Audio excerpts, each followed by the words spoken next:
ትዳር ስትይዙ ቤታችሁ ላይ የጸዳ ልብስ ልበሱ። እንደው በፈጣሪው ቤት ውስጥ የጸዳ ልብስ ከየት ነው ያንን ኮተት የምታመጡት? እኔ የማይሸጥ ልብስ ነው እኮ ቤት ውስጥ ሴቶች የምትለብሱት።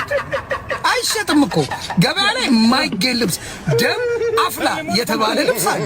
ቺክ እመብርሃን ምስክር ስታት ባናት ተከላት የሚል ልብስ ትለብሳል። ከየት ነው የምታመጪ?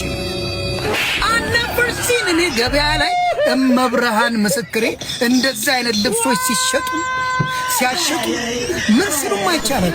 ከየት ነው የምታመጡት? እቤት ውስጥ የምትለብሱት ልብስ የባላችሁን ደም አንተክትካችሁ ድፉት የሚል ልብስ አላቸው። እየዋሻው አይደለም።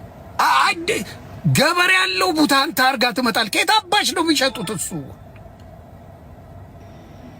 ባለ ገመድ አርገሽ አልነበር እንዴ ፉንፉን ስትይ የነበረው ከሱ ጋር?